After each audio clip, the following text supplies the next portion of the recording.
Still in the Rari.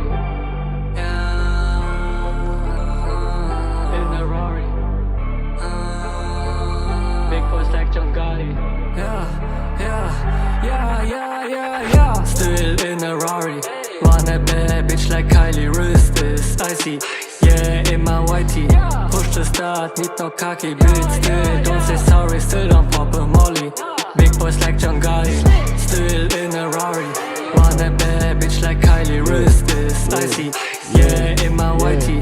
Push the start, need no khaki, bitch. Still don't say sorry, still don't pop a molly. Big boys like John Gotti. Don't know who you are, you know I'm a rock star. Big movie say, like Pixar. Sneakers so white like a snowfall.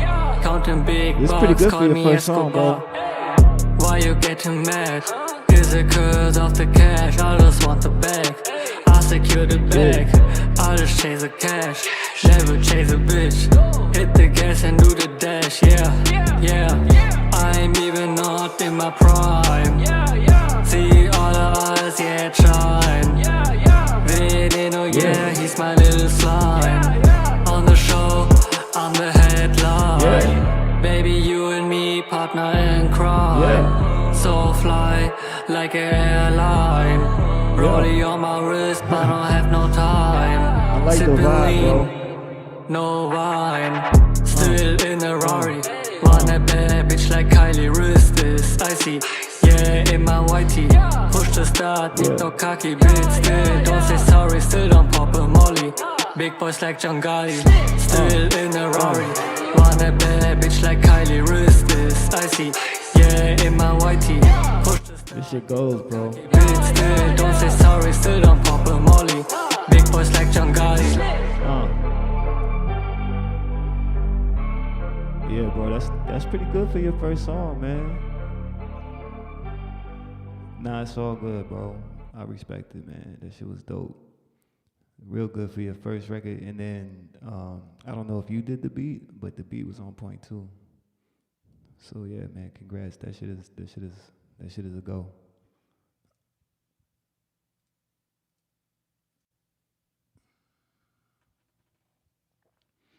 Yeah, that shit is like yeah, I mean, it just got the right vibe, bro. You did it right for your first record, for sure.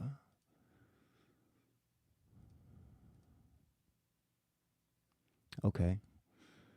Yeah, I got a record that I'm working on for somebody that is kind of like that same vibe. Let me see. I think it's this one. Okay. That's what's up. And you say you're using Fruity Loops?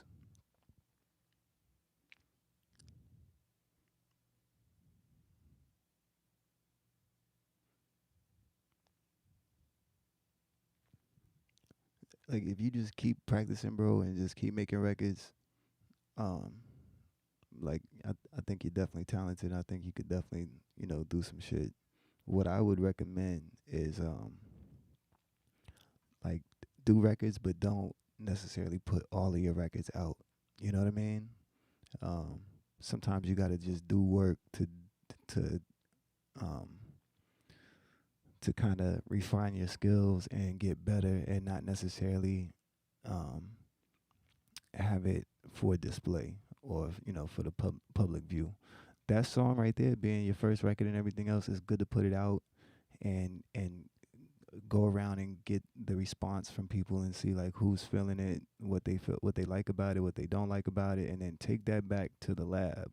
Take all that information back to the lab, and then your next 5 songs, you're just doing the work to get better. You know what I'm saying? You're practicing whatever you feel like is your weakness, whether that's breath control or if it's on the beat side, you're studying how to make better beats and different types of music theory and things like that that'll help you out.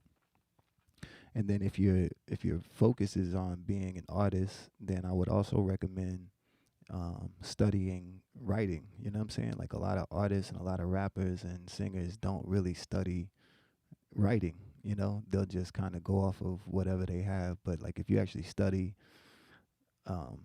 like writing and different writing techniques and methods, and especially when it comes to music, like rhyme schemes and just different ways of putting stuff together, then that's all going to make you a better artist. And the work that you do that the other people aren't doing is what's going to make you stand out.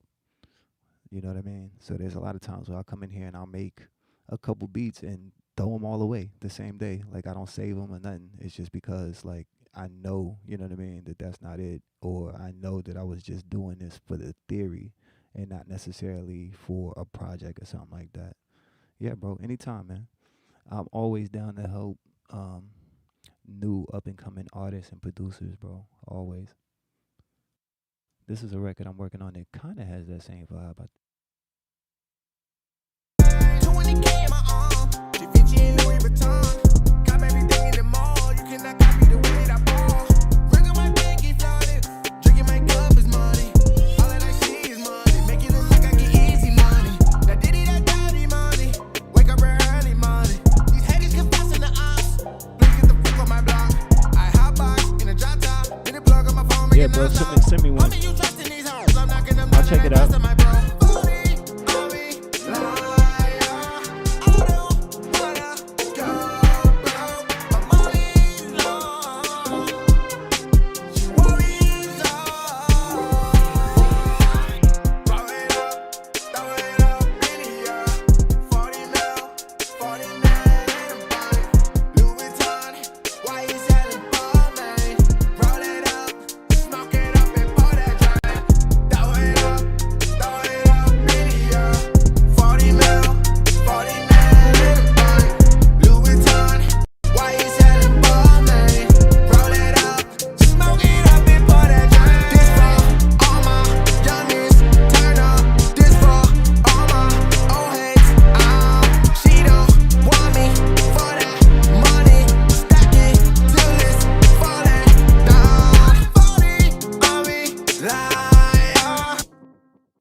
I still got some work to do with that.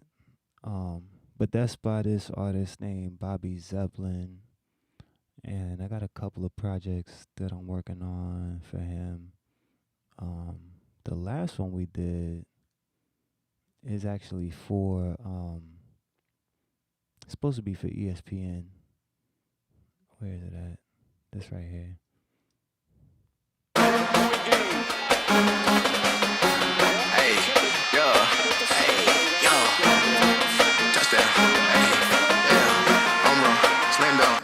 I'm going for the win. My team is so lit. I do this for my brothers and my sisters, not for fame. I'm going for the win. My team is so lit. I do this for my brothers and my sisters, not for fame. You shoot your shot, you living like a baller. I got your girlfriend number, never called her. I got that brain away, be dripping water. Now I'm doing numbers all across the border. Bobby Zeppelin, how you did that? I'm staying focused by my business. Don't pop no pills and I don't pour no lean. Yeah. I'm riding dirty, but my whip too clean. Came up on the bottom, it was hard for me. I just wanna live my life so comfortably. Baby, get your money, feed your family. It is nothing that you would rather do. I'm going for the win. My team is so lit.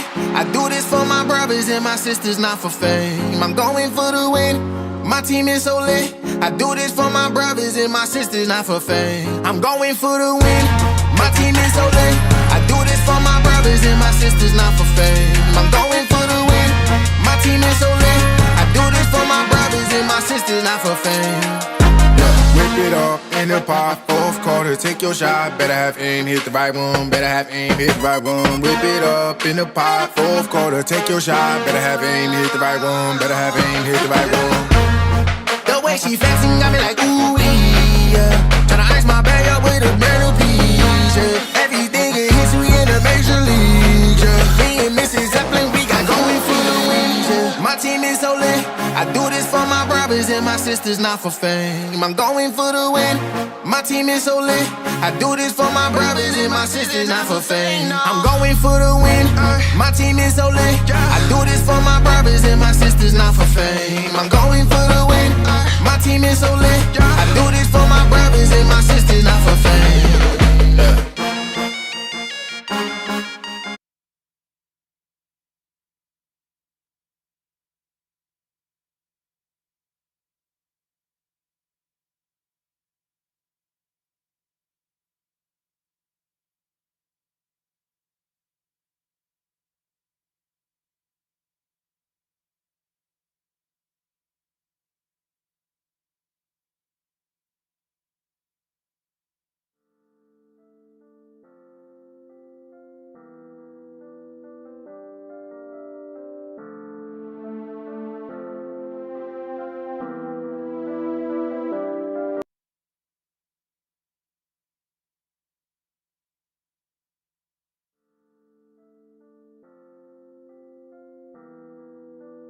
All right, bro. So,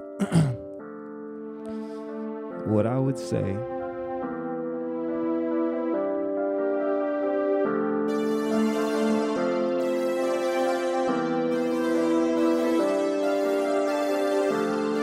all right. So, okay, this is gonna be the challenge for you. All right, and I'm gonna say this with this. I'm gonna say that there's a part of producing and any type of artistry, right? There's a part of it that um, no matter what you do, is just gonna take you time, right? Because since you're just starting out, your ears are still developing in a new way to analyze what you're hearing as opposed to just kind of go off of a feedback loop. So most of us, when we're listening to music, we're going off of feedback loops that have been programmed for decades. You know what I'm saying? Like everything you listen to is like a modification of something else. You know what I mean? Like every chord progression, every melody, everything. Um, and you being in Germany, you probably have um, a little bit more access to music that's not as like Western, because Western music here in the States is all, we got 7 notes in a scale, and there's not a lot you can do with that. And so a lot of us are like used to hearing things like for example, if I play this, if I play a 1, 4, 5, that just naturally sounds good to you because you've heard that progression before 100 or 1,000 times on different songs. If I play a 5, 4, 1, it's gonna still sound familiar to you because it's the same thing. It's just backwards, right? So that comes from time, right? Understanding the different patterns and the mathematics behind the music all comes with time.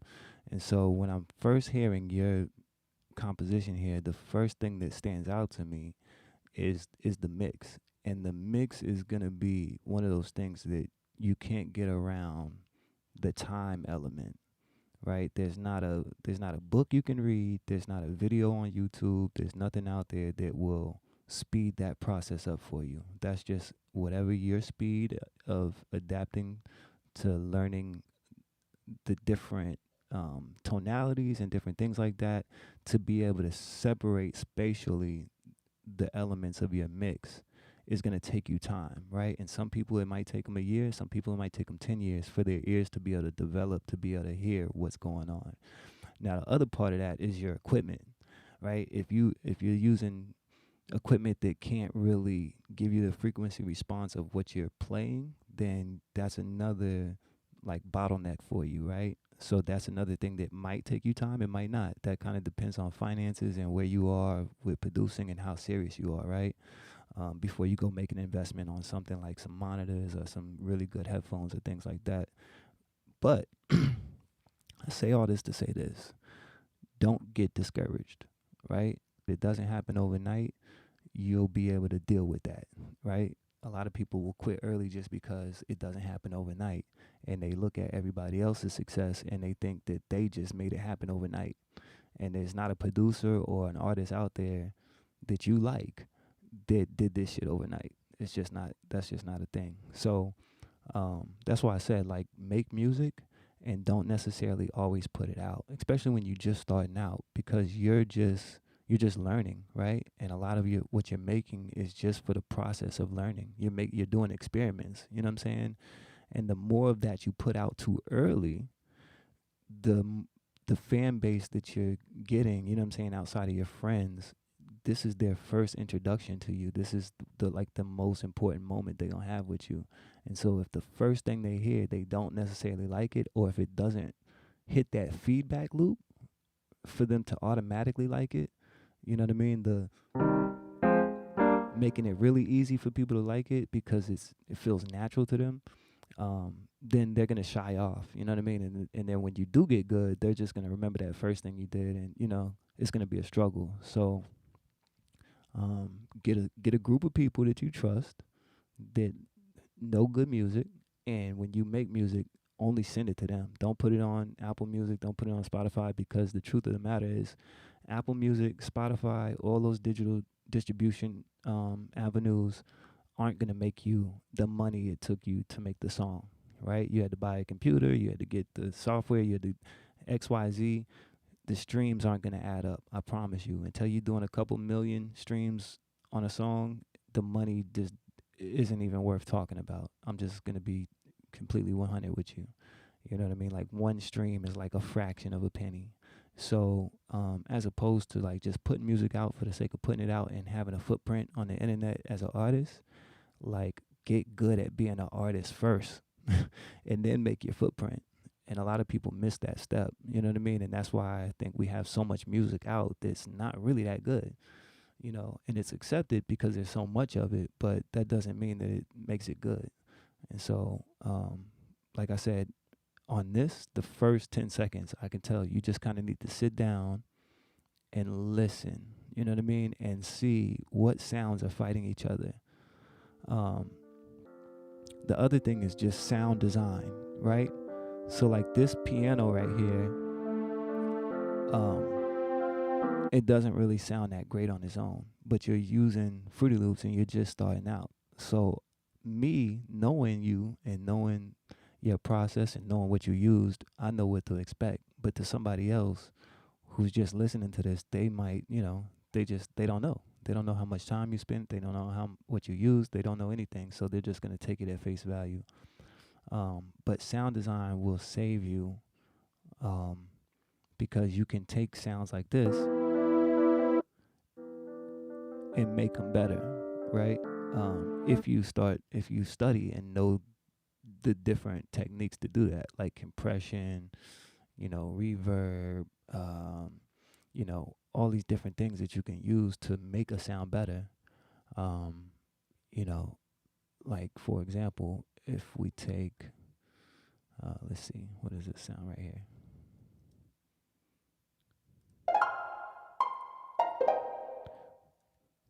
So like if I know that this sound is fighting in the upper frequencies and I have something else that's in that range, then I know I need to come in here and like look at what's going on.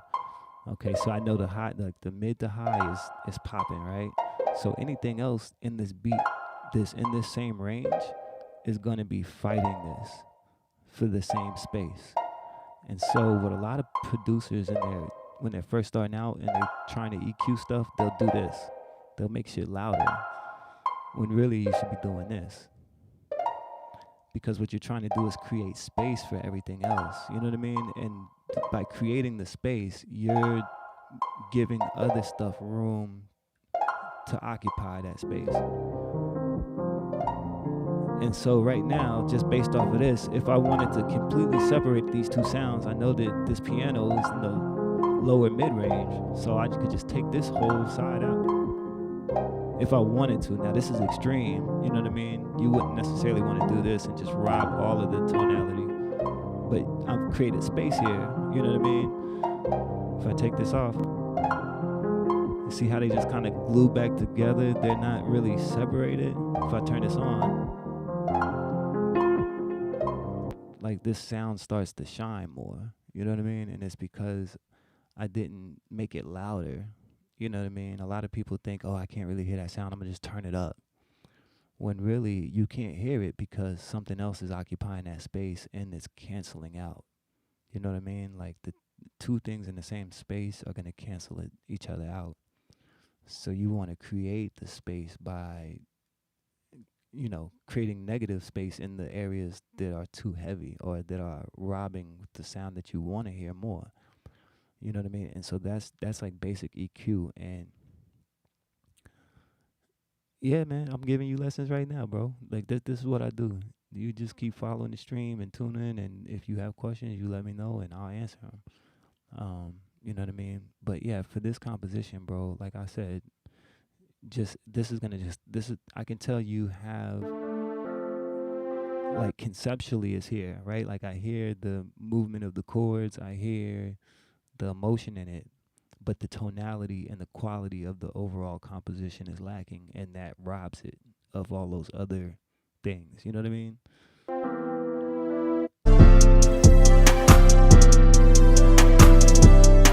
Okay, and so right here, your bass is out of key.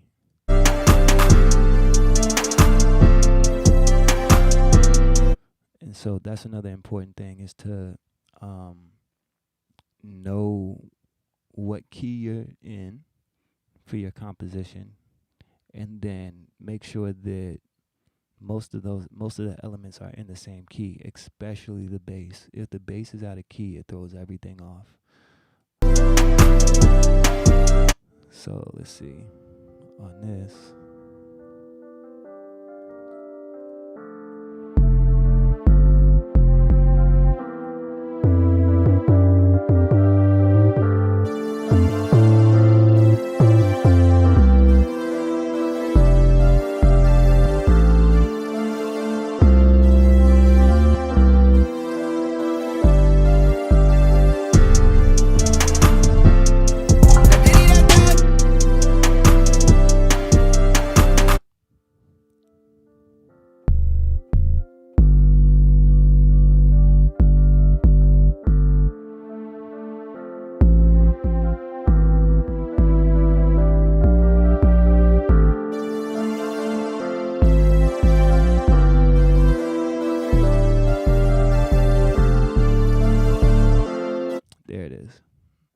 So I believe you're in E flat. So let's see if we play this again.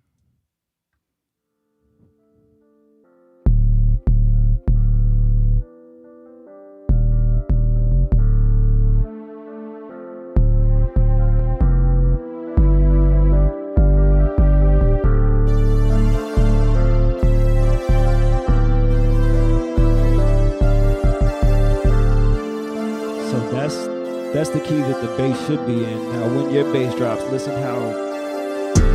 how it sounds like it's like your bass when it drops sounds like it's from where you could say D sharp. That's the same key, right? E flat and D sharp are the same key.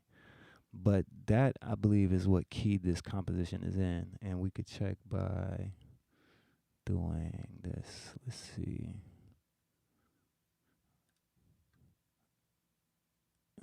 Let's see. So if I play over it now.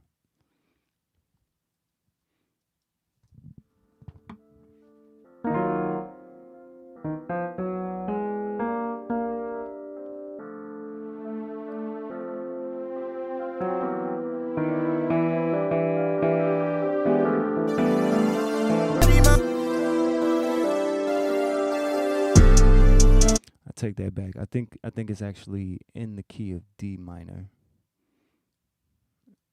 Let me just double check that again.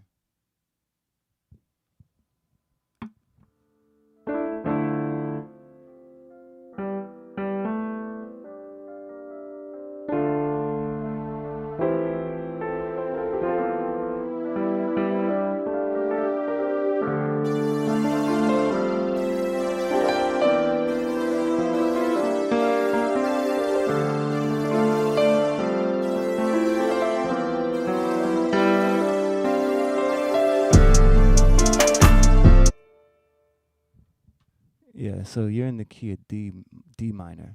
Sorry. So yeah, so your bass should be in the key of D as well. And let's go back.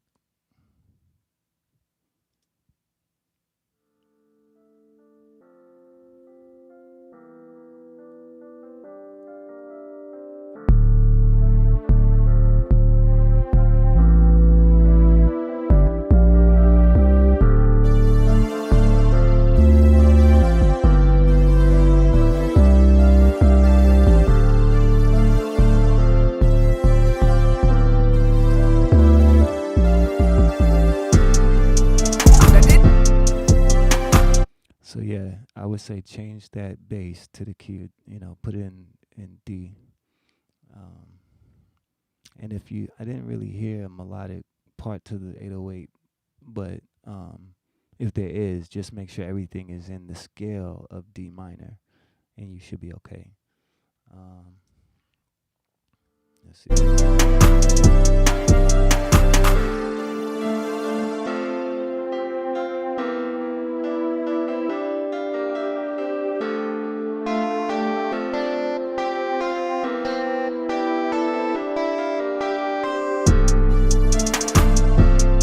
Like conceptually, like this is you're doing all the right things. Like you've got an arrangement, you're changing it.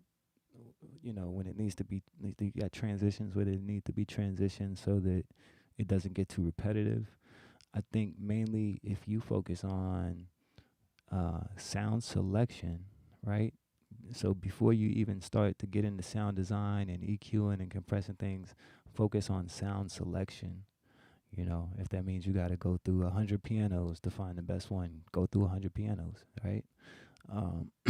So sound selection, study some mixing techniques, you know what I mean? And when I say study, I mean like go watch a YouTube video and then go get on the computer and practice what you just watched. You know what I'm saying? And those two things I think will take you to the next level, right? And then there's things you'll want to learn at that level and then the next level and et cetera, et cetera, et cetera. But for you where you are right now, I think the what would clean your beats up is just knowing a little bit of mixing techniques and sound selection, right? Like listen to the sound. Like, you know what I'm saying? Don't just click on the first preset and go with it. Listen to it. If you click on a preset, and this is another thing, like if you're using these VSTs and things like that, like don't just use them, right? The way they come. So like if you open up Serum and I'm just using this as an example, whatever VSTs and everything you're using are all going to be the same way, right?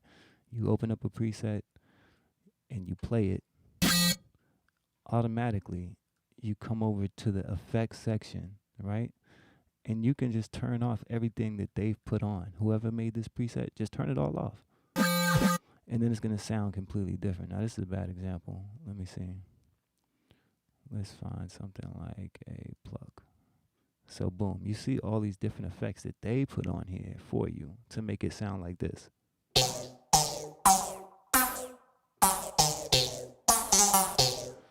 Okay? I know that I have a better reverb than this. So I could just take that reverb off and come over here and use my own reverb. I could use instead of using the reverb that came with that, I could come over here and use, like Capital Chambers or whatever you have. Because the VST effects aren't going to be as good as the standalone effects for VST, right? Like the reverb that comes in the synthesizer is not going to be, they weren't focused on making a synthesizer. The people that were making this were making a synthesizer, and they put the effects in here to make the synthesizer better. But these effects aren't their focus, right? They weren't like, hey, let's sit down and make the best reverb. They were like, hey, let's sit down and make the best serum and put a reverb in it. So if I take off the serum reverb and I use my own reverb,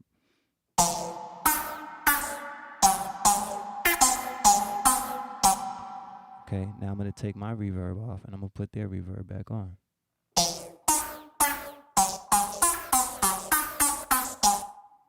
Okay, take their reverb off, put my reverb back on.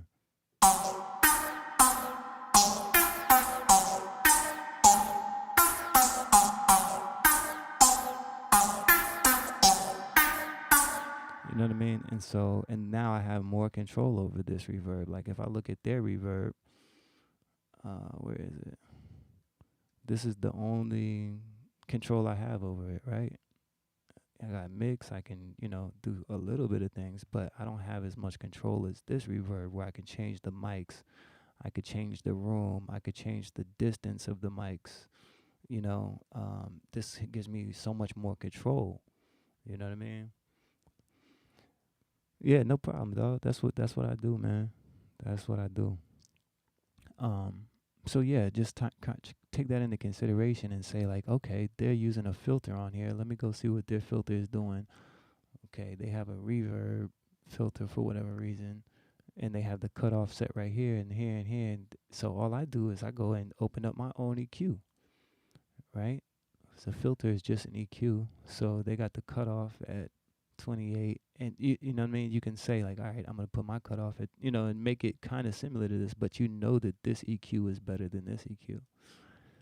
Because like we said, the EQ that was built for this wasn't built just to be an EQ. It was built to be an EQ inside of this bigger thing. So it wasn't the main focus. And if you can kind of understand that that's how this works, about it and what you don't like about it, and you'll fix it and make it better, and then your overall composition is better. Because it's like cooking, right? Like if you use a bunch of good ingredients and then you have a couple of bad ingredients, the meal doesn't turn out as good as if you would have just like, okay, I'm gonna use all the best ingredients to start with. Then half of the work is already done. You don't have to like put extra seasoning and all this extra shit to make it better. It's already good because all the stuff you started with was good. And so music is that same way. Like it's really hard to make a dope composition with bad sounds. Like it's hard, you know what I mean? And so like I said, man, that same rule applies for any software instrument, any hardware instrument you have. You don't have to use their shit. You can just use the sound that they baked into it, right? So like if I wanted to come in here and use like some voices, I'm going to pull up this one. So again, I'll go straight to the effects panel. Turn all this off. I don't need their reverb. I don't need any of their stuff, right? I'm going to put my own reverb on here. First, let me show you what it sounds like with theirs.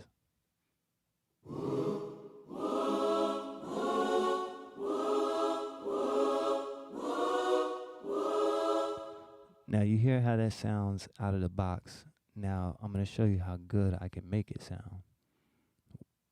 And now, like I said, this part of the process comes down to the tools that you have and everything that you're looking at, from the keyboards, the computers, everything you see and everything in the box. I didn't get overnight.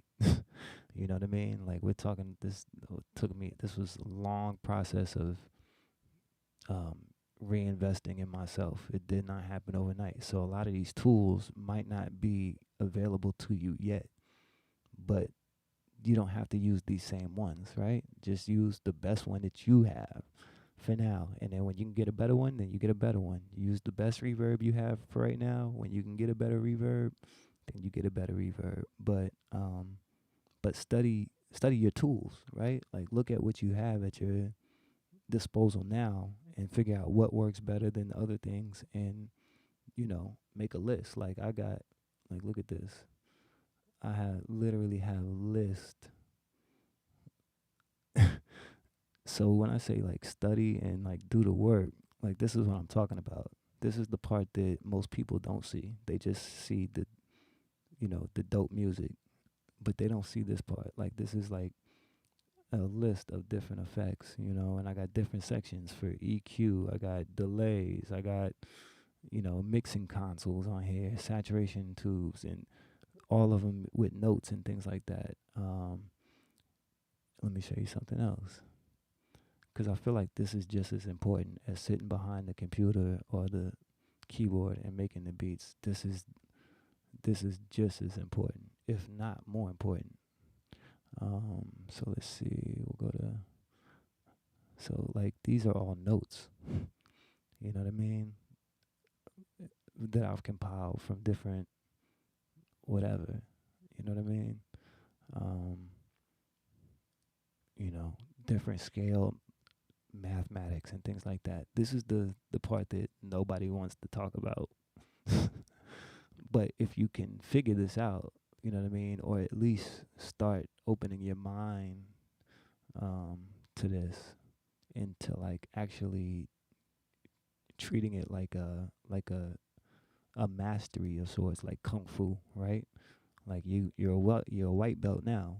Your goal is to be a black belt, but you're not going to be a black belt just by going in the gym and sparring every day. Like you got to study the greatest that did it. You got to study different techniques. You got to take notes. You got to figure out what works. Bruce Lee said, it's better to practice one kick 1,000 times than it is to practice 1,000 different kicks, right? And that's it. That same mentality that you want to have going into this, if you want to be better than other people, right?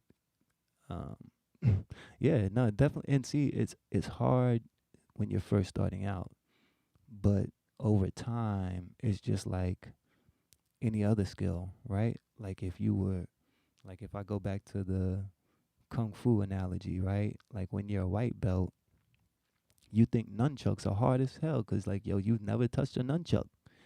But after you've held a nunchuck for every day for a year or two, then, nunchucks are a lot easier. And it's not the same thing anymore, right? So, of course, it's going to be challenging at first, but that's the barrier to entry. Like, a lot of people don't want to face that. They just want to make music and put it out and be famous. And it's like, oh, well, that's cool. But if you want to make good music, and if you want to make music that's timeless and that you can, be proud of and that people respect, then this is the part you have to know.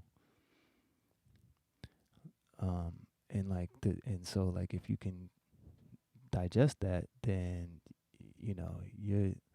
you're well on your way.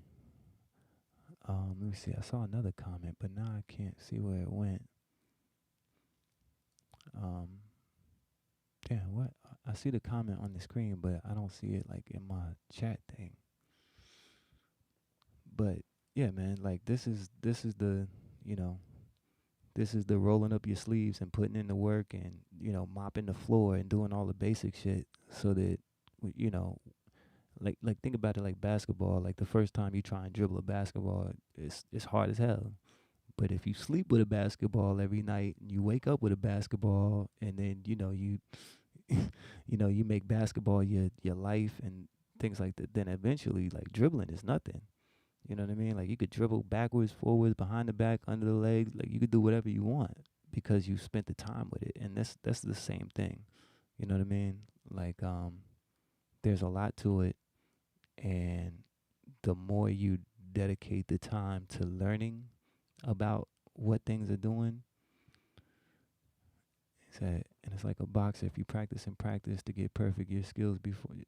Exactly. Yeah. Like you definitely gotta spend that time. Like a lot. That's a really good analogy. A boxer. Think about it like that. A boxer will train for months, if not a year, like months or longer, for one fight. He'll train all that time for one night. You know what I mean? And that's the same thing with music. Like, you want to train so that when those opportunities do come, and it, your music is ready and good enough to meet the opportunity. Like, that's why my clients come back to me, right? It's because they can bring me whatever and they know I'm going to deliver. Or I'll tell them I won't do it, right? Because I know it's either too far out of my lane, I don't have enough time to meet the deadline, whatever the case may be. I'm not just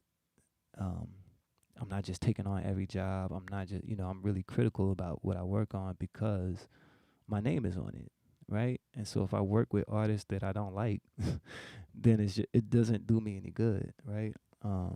Or if the artist that I want to work with wants to work with me and I'm not prepared, then that's even worse, right? And that's what we're talking about, like, because eventually you're going to be in the studio with the artist. Like, if you're a producer and you're making beats, eventually you're going to sit down with the artist and you're going to say, like, okay, what are we working on? Like, what's the vibe? You know what I mean? And if they say, like, yo, I want something emotional, then you need to know, like, all right, well, I need to come up with something like,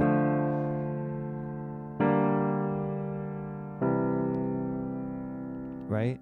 Or if they say, yo, I want something happy, I need to be able to do this.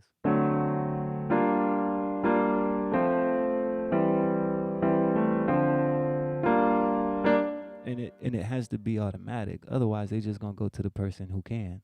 You know what I mean? Like, if they say, oh, we're doing this and I want this to be in, the singer can only sing in B. Her range is in B major. So then you have to know B major. Otherwise, you're out of the game already. Like, that quick, you've been eliminated because you didn't know the key. You know what I mean? And so, like, what I was saying about your bass, that's super critical. Is like knowing what key your song is in, and then making sure the most important elements of that, or the foundation of it, are in that same key. Otherwise, it's just gonna throw everybody off, right? Because music, now I'll tell you a secret. Music is all about tension and release. Yep, that's true too. If you're serious about it, you will never stop learning. That's a fact. I still learn shit every day. There's times when I come in here and I just practice stuff. I try to make mistakes so that I can figure out, new stuff, from, like, oh shit, I accidentally did this thing, and now now I can use this as a tool. But music is all about tension and release, right? And it's the idea that there's a certain interval, there's a certain mathematic number between every single note, right? And the distance between those notes when they're played together is what makes what we call a chord. What makes a chord sound natural to us is when the interval is perfect, right? When it's a perfect, when they're this perfect distance apart, and that's when you hear the word major, right? A major C, right? A major A, a major F. It's always going to have that same feeling to it. Now, if I change the space between the notes just by one, if I move one finger, I can change it to make it sad, right? Happy, sad, right? Happy, sad.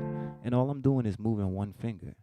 And the reason for that is the mathematics involved. And that's where you hear the word minor. When something is minor, the the middle note, the triad, right? The second note in the chord moves down one, right? That's the only thing that changes. Exactly. Major is happy, minor is sad. And that's the easy way of saying it, but the more technical way of saying that is that happy is more familiar and less tension. Minor is a little bit more tension than a major. So here's your main ones, right? You got major, minor, And then you've got diminished. Diminished is when you get super suspenseful and tension because two notes move away from the major, right? Two keys have changed. And so now the distance between the notes is even more unfamiliar to you because it's not used in music as much. Like a diminished chord is not really used. Like you don't hear that very often, right? But if I know what it does and I know when I need to use it, I know how I can put it in something, right? And I can change people's emotions by like mapping that out, right? So I can say, for example, I'm going to play a major first. Actually, I'm going to play a minor, major, diminished. And what you're going to feel is sad, a little bit of happy, and then what the hell is this, right? That's what it's going to convey. So minor, major, what the fuck is that? Like, and so because I know that and I know where to put it, I know how to make it work, right? So I can say, and this should not be there, right? Because it's like the nastiest chord you can use in music. But because I know that I want this to resolve in suspense, I want the last part of this sad, little sad, happier, and then all of a sudden just throws you, right? And knowing that I can use that, right? Like,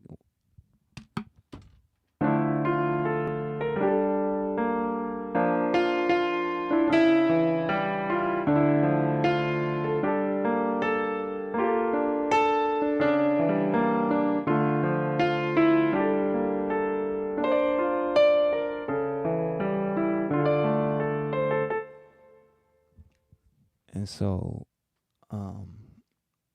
that right there, like I said, comes with time and experimenting. And I know that because I've done that in compositions before. And I know, like, okay, if I need to add a little bit into a melody, but that note should not be in this scale. It just doesn't belong there, right? But I'm going to use it anyway.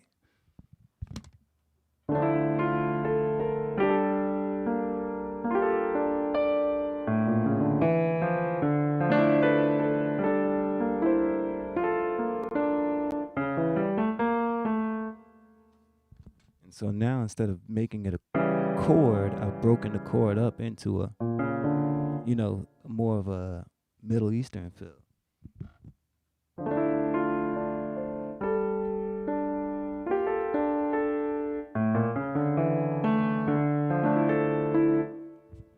And so now that's made it into a leading tone, right? It's leading you into the next thing, right?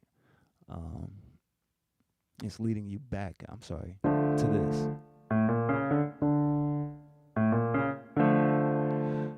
And so, in theory, that would be called an accidental, right? If we were talking like real musical language, they call that an accidental because it's not in the scale, but it's not an accident because it's on purpose, right? If I just accidentally played it, then that's an accident. But if I do it on purpose to trick the listener, then it's like a calculated mistake. And that mistake is what throws your mind as a listener off because your brain is expecting this. That's what you're expecting because that's what you've heard 1,000 times before, or this. But you're not that used to hearing that, right? And so, because you're not as used to it, it makes tension. And music is all about tension and release. And so the tension and the release, right? Building tension, a little bit of release, heavy tension, back to a release, right? And knowing that is godlike, bro, when it comes to music. You know what I mean? Being able to sit down and create the emotion, that you want on call is super important, right? Like if I wanted to, like if we just needed to jazz the mood up, like this is the third song on the album, and the album has been super dark. We need a record that's gonna brighten it up and you know what I'm saying, breathe light back into it. Then okay, like let's do something like this.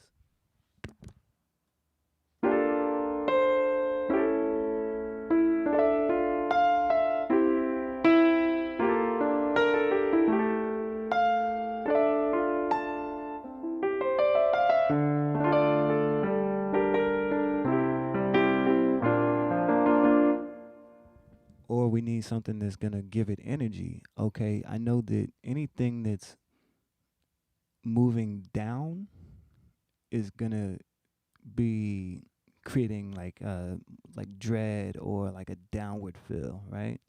It's like a downer. Anything moving up the keyboard melodically is gonna give you the feeling of like charging up or power. So this same thing played backwards, if I play this over and over again, you're gonna see how like playing it this way feels like you're charging up to something like that, right? Playing it this way makes it feel like it's like pulling something down, right? And so if you wanted to do something like charging up, you use chords going up and keep them close. So something like super powerful, right? And then I just threw a diminished in there. You know what I'm saying? Instead of using I used, because I want you to be suspenseful in the middle. And then, you know what I mean? So now it's more triumphant that way, because this is like just a happy build up. But this is like a triumphant build up.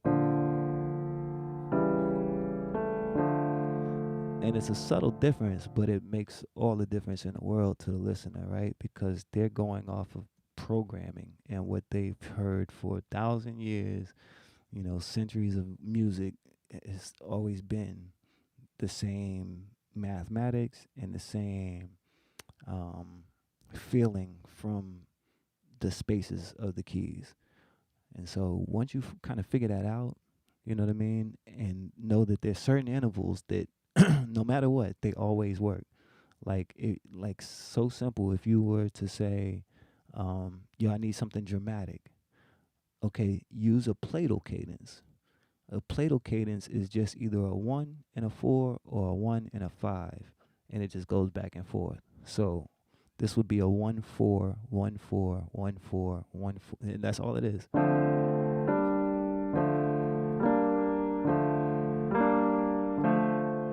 Now, it doesn't sound much like that, but if I use that same Plateau cadence,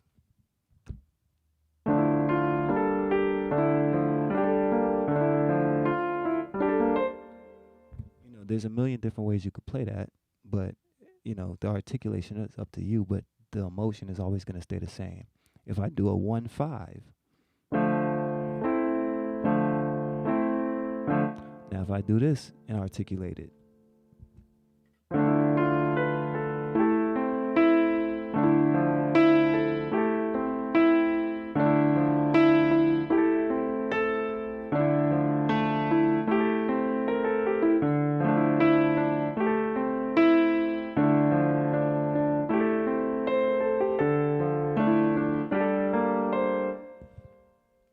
it's always going to have that same feeling. And it doesn't matter what key I play it in.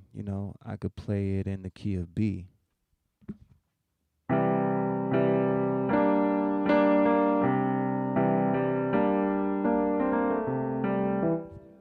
That 1-5, like the space between those two chords is so familiar to the human being that, if you disguise it, people don't necessarily know what it is, but you're going to get the emotion you want out of them, right? And when I say disguise it, that comes in the articulation, right? So if you play it like this,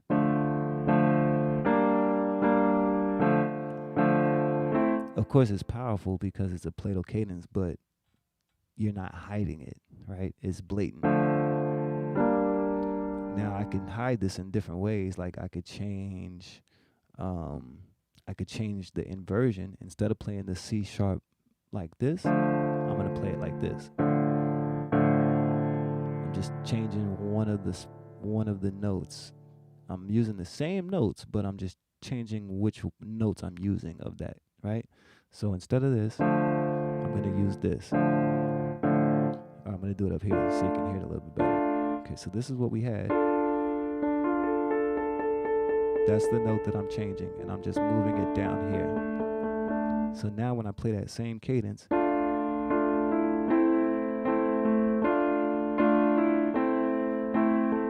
I'm just hitting the Plateau Cadence in this because all I did was change the inversion of one of the chords. But it sounds a lot better than this. Or maybe not better, but less transparent. But it's the same thing, and it's the same emotion, right? It just sounds better than the standard way, right? It's like jazzing it up a little bit. And so the more you know about these little techniques in music theory and like what makes music, the better you will become at making music. It just goes hand in hand. Like I would not be the producer I am if I didn't take the time to study. You know what I mean? And you use Fruity Loops, I use Logic.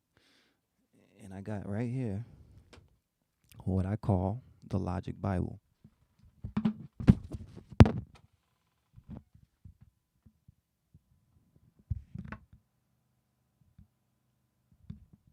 And this book costs just as much as the software. Like it doesn't come with the software. You have to buy this separate. And you see how thick it is. You see I have bookmarks in here. So not only do I like study the music, but I also study all of my tools, right? So just the software that I use to make the beats, I got a book for it, right? And so that's so I can know, like, all right, how do I, I want to know, like, everything about this. I want to know how to route things. I want to, I got an 8-channel ADAT hooked up to this. I want to be able to, route things the way I want to and, do different things. And if I just got the software and opened it up and started playing around with it, I might figure out 25%, just by playing around. But there's still that 75% that you're not going to know because you didn't know to click on this, or you didn't know to click here and go to this thing. And there's this whole other menu. Or like if you want to do surround sound, and you have a surround sound system, then you can, come in here and switch this to binaural. And, this gives you surround sound panning now. And like, if you don't know that, then you don't know it. But somebody else does. You know what I mean? And their music is probably always going to be better than yours if they know it and you don't, right? It's like, I'm going to give you one more analogy before I jump off of here, but it's kind of like race cars. Like if you're a race car driver and you don't know how to drive a stick shift and the other race car driver does, you're probably not going to win the race. That's just how it goes. You might be fast, but you're not going to be faster than him, so that's kind of, that's another way to look at it, bro. Just think about that time investment of like learning and studying as like your, what's going to separate you, a year from now, 2 years from now, 3 years from now as you evolve. Because you don't want to just still be stuck at the same level, 3 years from now. You want to be able to look back and be like, oh, man, everything I made in 2018, like if I go back here, I want to go back here. I don't want to hear anything in this folder that's better than my 2021 folder, right? Like if I play a beat from in here, it better not be better. So So I can listen to my old stuff and see what I did wrong back then. I was like, oh, my mix was shitty back then.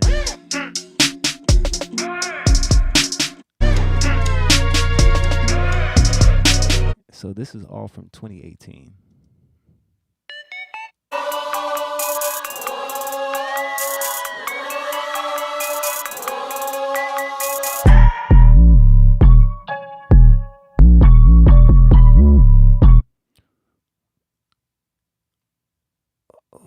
Oh, yo, Gorilla, what's good, bro? Let me see. Yeah, man, dog, it's good seeing you, bro. Yeah. But yeah, so like I was saying, man, anything in this 2018 folder better not be as good as anything in this 21 or 20 folder. You know what I mean? Like everything in here better be way better. This is just how it goes. So like, let's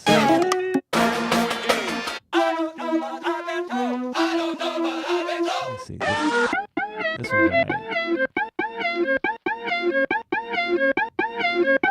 Yo, jump from the stoop to the coop, now they big mad. All that hate don't look good on you, but that's your business. I was down too, just like you, no I'm kidding. Joke on you, you ain't mad at me, you just mad at me.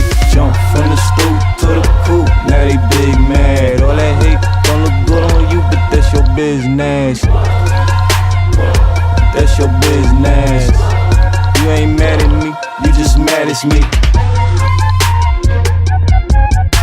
And I don't know if you can tell, but I can tell like the mix sounds like it's 3 years better, you know, than the 2018. Like if you listen to this one. So the sound quality, everything has gotten better over the time, and that's what should happen, right? You don't want to be stuck making the same thing today that you were making 3 years ago. Otherwise, you don't have no business doing this.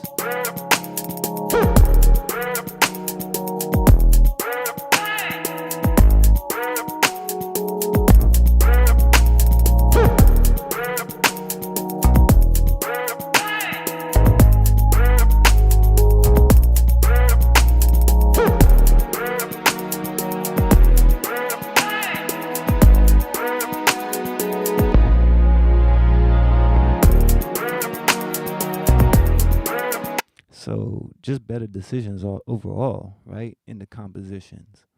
And you can hear the difference. Like if I go back, let's go back to 2016 and just see what the hell happens.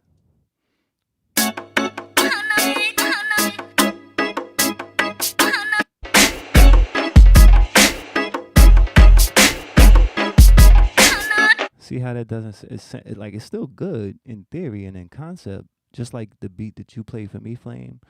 Like conceptually, it's good. Like if I could take all the sounds out and replace them with the shit I have in here, that beat would sound 100 times better. And that's no knock on you. That's just because you're just starting out and we don't have the same equipment, right?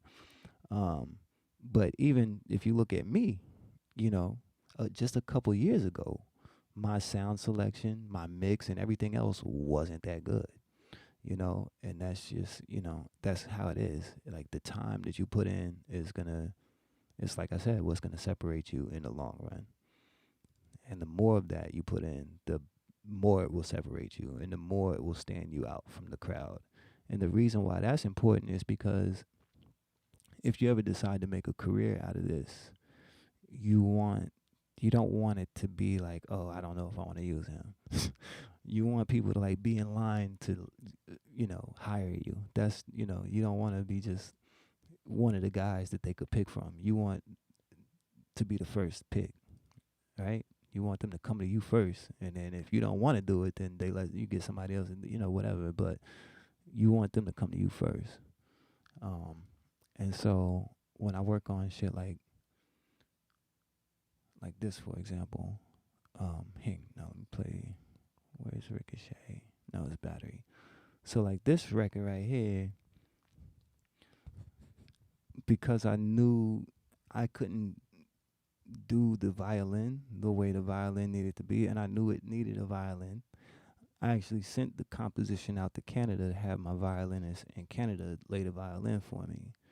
And that's what separates somebody who's a beat maker and somebody who just makes beats from somebody who is actually a producer, right? A producer is the executive of the composition. They're the they're the boss of the song. And so as the boss, you might not necessarily do everything, right? You delegate. And so knowing that and knowing how to do that and having those relationships in that network is what will also make you a stronger producer, because when you delegate the work out, you usually get a better product because you're not trying to do every part of it to its best. You can focus on just this part, right? So on this, I didn't have to worry about the violin.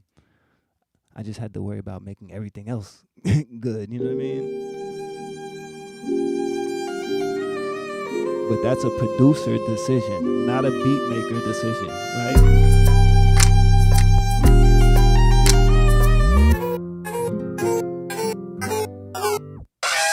Battery in my back tonight. I ain't charged up, I'm too late for this. I don't know what I could've did for this. I wrote another for my pain. And the other thing about that is I used a lot of live drums. Like I got, drums sitting around here. Like I recorded the elephant is my tag. So like if you hear that elephant, that's, like a lot of people have a beat tag. That's been my beat tag forever. So like you'll hear that on most records. Unless it's pop. Sometimes on pop, they want me to do Yeah.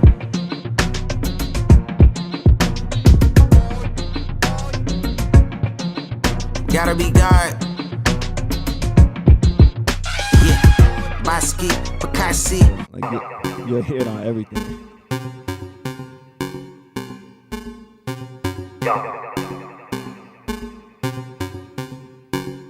Dun da da dun. This my theme music, you hoes in my theme park in it. All these eyes on me, you think that Tupac with me.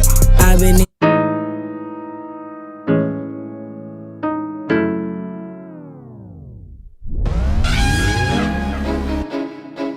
It's subtle, but it's there.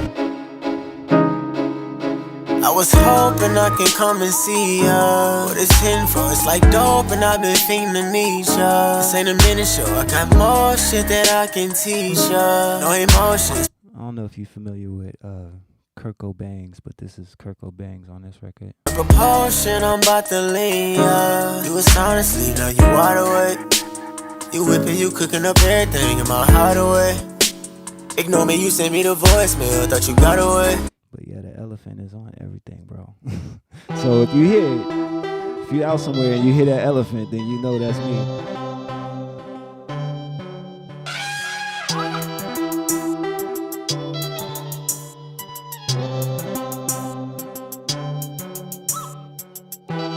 You said you was right for me and always be around. Yeah, I'll check it out. Let's see.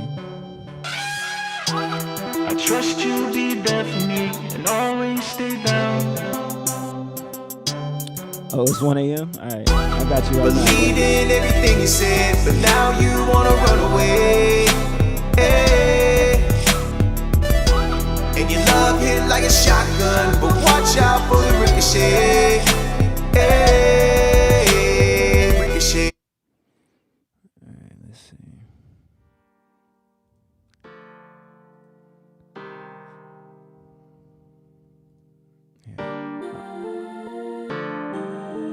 I don't want to play it in iTunes. Hold on. I appreciate you, bro. Let me see. I'm gonna give you some feedback on this one.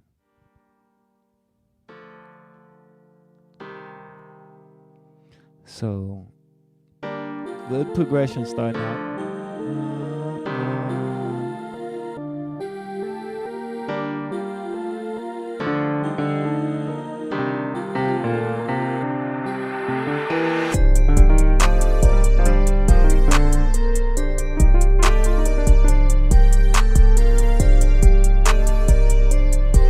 Okay, so right off the bat, that that 808 is out of key again. And so what that tells me is one or two things, right? Let me ask you this. When you're first starting out a composition or starting out to make a beat, do you decide on a key? Like, do you say, okay, this is gonna be in the key of D, or this is gonna be? Don't get discouraged, bro.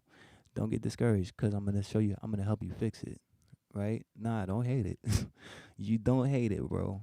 You just, I'm gonna help you fix it. So here's the thing. Let me start off by saying this. If you're using sample 808s, only use okay, so that's where you need to start first. All right? So when you are making a beat, the first thing I want you to do is go to Google, type in here. Go to Google and type in circle of fifths. Circle of fifths. And you're just going to go to images, and you're going to look at this, right? You're going to say to yourself, okay, I want to, and let me back up just a little bit more. Do you know, like, if you look at your keyboard, and I'm assuming you're using a keyboard, but like if you look at the piano roll, right? If you're using just the piano roll, do you know how to look at this and say, okay, this is a C, this is a C sharp, this is a B, D, D sharp, E. Do you know, like, can you see, like, can you read the keys? You know what I mean? Like, if I pull up, because this is important. Like, if this is where you want to start, if you can't do this, okay? Let me see. Let me pull up. What is something that has a big keyboard on it? Mellotron does. Okay. Okay, so that's easy. Bro, these are all easy problems to solve. Google is your friend. You're going to go to Google, and you're going to type piano keys labeled. And this is, I'm going to be honest with you, this is going to, you'll learn this in no time if you just apply yourself, because there's only 12. The piano looks big as hell, but there's really only these notes, and then they repeat. You see how you got a C again? After this C, everything repeats itself. Now, the numbers are different, right? So like a C0, here, let me go back to my Phantom. So if we're talking, here, let me pull up. Let's go.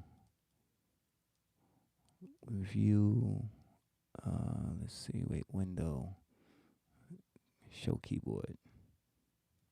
So like you see how they're on here, they're numbered, right? You got C4, C5, C6, C7. They're all the same. They're just a different octave. So that means that this note is the same. This note is the same. This note is the same. So you really only got to learn that small little section right here. You know, once you learn this small little section right here, then everything else just repeats, right? So C, this is a C2, C sharp, D, D sharp, E, and the other cool part is just the fucking alphabet. So if you know the alphabet, and you know that the black keys are only keys in between the white keys. So if we don't even touch the black keys, we say C, C, D, E, F, G, A, B, C, D, E, F, G. You know, if and like as long as you know that the black keys are just whatever's in between. So this black key is either a C sharp or a D flat, because it's between a C and a D. So you could call it either one, a C sharp or a D flat. It's the same thing. This C sharp / D flat is the same as this one. So if you know that this one is a, if you know that this is a D sharp, a D flat, then you know that the next octave up in that same space is going to be the same note. It's just an octave higher, and that's why they sound good together. You can play all of this, all the C's together. It's the same exact note. It's just an octave higher, right? And so really you only have to learn what's in between these. If you look at these two keys that I'm pressing, you really only need to know all the stuff in between. And once you learn that, then it just repeats, right? So don't get discouraged on that part. Just when you sit down to make a beat, whatever the first note you play, that's probably what key your beat is in, right? Whatever the first chord is, that's probably what key you're in. So if you play a C minor, this is a D. If I play a C minor, then my song is probably in the key of C, which means my bass or my 808 needs to also be in that key. So what you could do is just go to your piano roll, wherever you wrote your melody in that beat, go to your piano roll and just look at the lowest notes, right? And you're probably going to be able to use those same notes for your 808, okay? Look at the bottom notes of whatever you played. Usually. So the key can be hidden, right? Like I can play a C sharp, something that's in the key of C sharp minor, but I don't have to play the C sharp minor first for it to be in that key, right? I could play this. And now that's really the root. The easiest way, like you got E4, so you got E, B, C.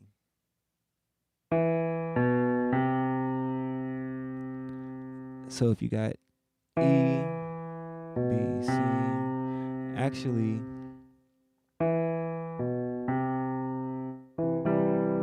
I think the C would be the home key. And the more technical way to look at this, and it will take you a little bit more time to figure out, is that it's the chord that sounds the most at home in the melody. So if I play this melody,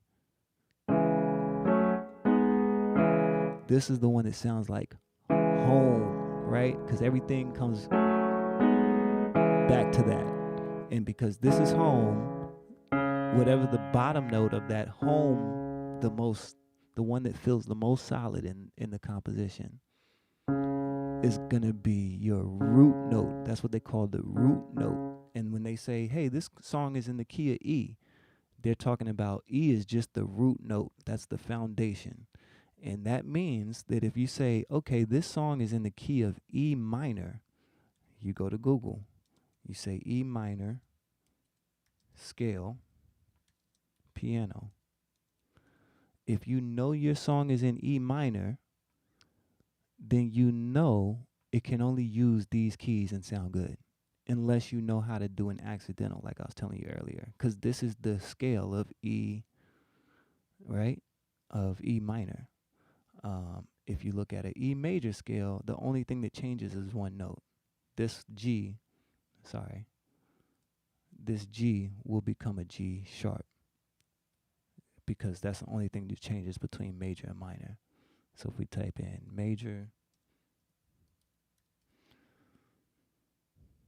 so you notice on here, the G is now a G sharp instead of a G, because this is the major scale. So when we talk about music and key and scale, the root is the key of the song. So that's going to be whatever the scale is, that's the first note in the scale. So if we play the most basic scale, which is just a C major, because it uses all of the white keys, the first note of the scale is what your key is. That's your root. That's what your bass is, and that's what every other melody should be built off of, that same scale. And that's what keeps it in harmony, right? So if I play something if I have a beat that's in the key of E minor and I start playing an F major on top of it, it's not going to sound good because E minor and F major don't have a lot of the same keys in them. You know what I mean? Like some scales will share certain keys. Like a E minor scale and an E major scale shares all of the same keys except for this G. The G becomes a sharp in a major. But other than that, they have all the other same keys. But if I go to like a D major scale and play on top of an E, there's gonna be things that clash because they're not in the same scale or in the same key. When we say key, we're talking about a scale, right? I know, man. So look, just take what you can and just know that you can go to Google and just tell yourself, like, the next time you make a beat, this is my assignment for you. The next time you sit down to make a beat, I want you to, on a piece of paper or in a text document or something like that, I want you to do these two things. I want you to say, okay, my song, before you even make any music, I want you to say, my song is in the key. Just pick any key, right? Pick any scale. So you say, this is going to be A minor. This beat is going to be in the key of A minor, right? And then you're going to, once you establish what key you're in, you're going to go to Google and you're going to type in whatever key you just said, and you're going to type the word scale after it. So we'll say A minor scale. And then once you get this, and here we'll type in piano so that we can see the keys. Once you have this, you use only this, right? You don't put any notes outside of what you see here. Once you tell yourself you're in A major, or I'm sorry, A minor, then and you look it up, then you use only these notes. However you want to use them, you only use these. If you play something and you notice that you've got a note that's not in this scale, you just come into your piano roll, and especially if it's on your 808, and you say, okay, I said that this is going to be an A major. I see that this one is out of place, so I'm going to move it to the next closest one that's in place. So if I got a key that's like right, in this A sharp, I'm going to move it to a A, or I'm going to move it to a B, right? That's what you're going to do, man. And that will, and then also for your 808, your 808 is going to be the first one. Whatever that first key it says it is, that's what it is. You might play it an octave lower to make it have more bass or whatever, but it's going to be that A. If you said it's A minor, then your bass is an A. Your 808 is always going to be an A. If you said F major, then your bass is going to be an F, right? And so like by looking at Google and seeing what keys are what, where the F is at. Yeah, what you got, bro? But definitely do that. And next time I talk to you, I want to hear about it. You know what I'm saying? Like, I want to hear, okay, say I want to start at A4, okay? And don't worry so much about the number after it. That's just telling you which A it is, right? Because depending on how big your keyboard is, you could have 5 A's, you could have 7 A's, you could have, just one if you have a really tiny keyboard. So don't necessarily worry about the number behind it. Just know that A is A, no matter where you play it. So must my 808 be an A? No, your 808 would probably be like a A3 because you would want it to be lower, right? A A4, A5 is higher. So if we look at, here's A4 right here,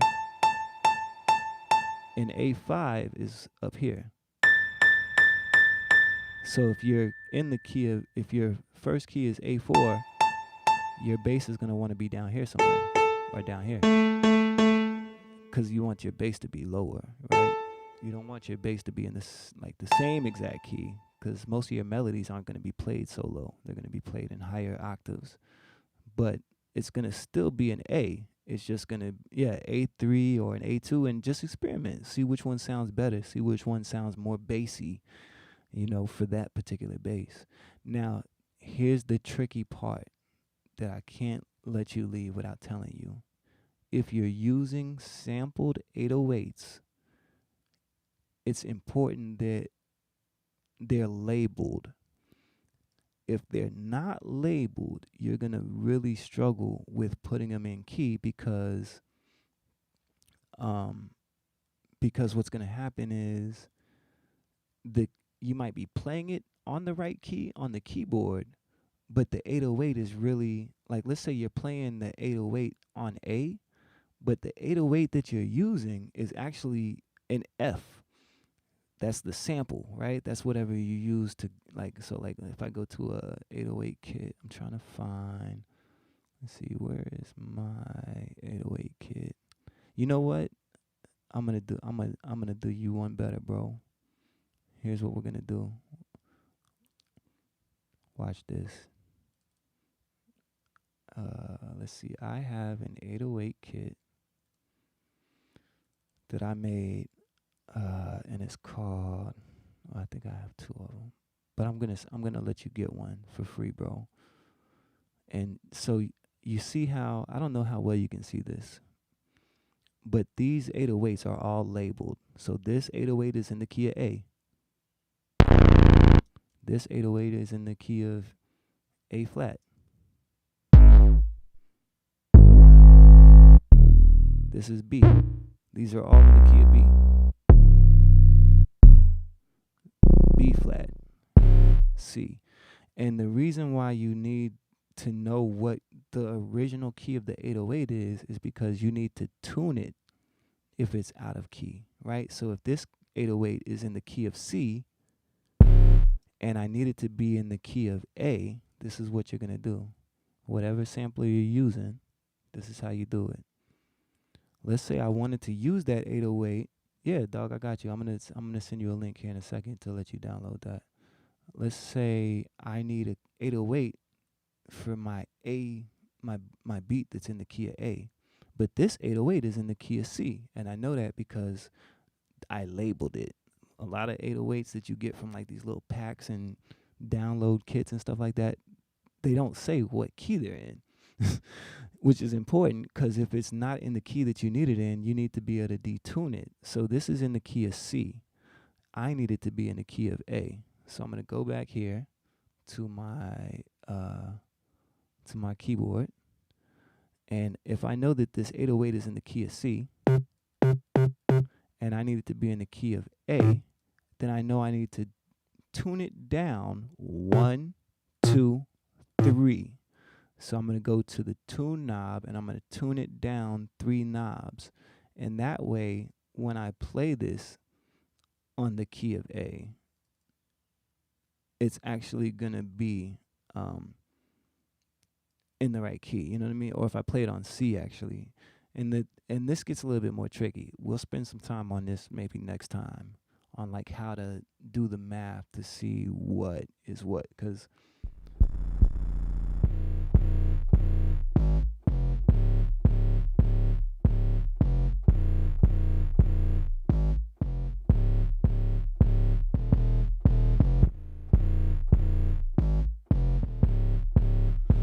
and so now I can play this just like I would any other melody in my beat, because now the 808 is tuned to the right key. Here, let's do this. Let me get you a. So let's see which one I'm thinking probably. Let me see. This thing loads up. So I think I got 2 808 kits. So the Omens, yeah, this is the one. These ones are a little bit more cleaner. So I think starting out, this pack would be better for you. So give me a second. Let me do some things real quick on the back end so that you don't have to pay for it.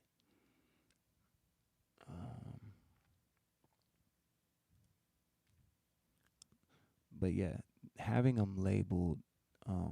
Actually, I'm gonna send you this one. I'm gonna send you the Omens, because I think that one has some some better ones because it's newer. So this is what we're gonna do. I'm gonna go to commerce. Hang on, I'm just on my website making a I'm gonna make a promo code for you.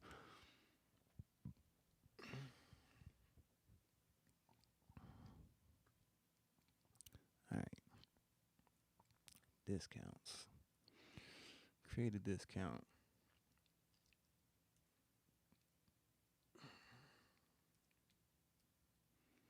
Yeah, and let's see here. Discount. We'll call this Flame 808. 100% off. 100% off. 100% off. To single product 808. The Omens. Okay. Now this expires when? Saturday. Why not? Okay. And save. Save. Alright. Boom. Alright, check this out. You're gonna go to my website and use that promo code. Put the Omen 808s in your cart and then use that promo code. Here's my website. Hold on. Productions.com. So yeah, just go to that website and then you're gonna go to the store. And then once you get to the store, this one right here, the Omen 808s. You're going to add that to your cart, and then the little cart button is up here in the top right. You click on that, and then when you go to checkout, you're going to type in, where it says discount code, you're going to type in Flame 808, apply, boom, and you're going to get this for $0, my friend. $0. Now, the only thing that I ask that you do for me in return, bro, for giving you this kit and the knowledge and things like that, is just go tell a couple people about this channel, because I'm trying to blow it up. That way, you know, we can really help out aspiring producers and artists who want to take their craft to the next level and you know, see what we can do with it. So if you could do that for me, then I definitely appreciate it. Either way, like I said, man, go to the website, type that in, you got it, and all of those are labeled. So you could even just go to that kit and just start, you know, say like pick a 808 and then that's what key you're in. You know what I mean? If you pick a 808 that's in the key of E, then just make your song in the key of E. Make sure everything else is in that same key, you know. And then you're good to go, man. But I definitely want you to practice that and practice what I said, and then make something, and then when you come back next time, let me hear it. You know what I mean? And you know, the parts that you're struggling with that seem impossible or seem like, you know, are really hard to grasp, we're going to try and find ways to make those things easier for you and help you understand a little bit better. You know what I mean? Because a lot of it just seems hard because we don't understand it. You know what I mean? Like, it's just as simple as that. So, yeah, spend some time with that. And then, you know, when I see you next time, bro, we'll go over whatever questions you have, and we'll go over whatever composition you got, you know, and then we'll go from there. But I appreciate you for stopping in, you know what I'm saying? And I'll talk to you next time, brother.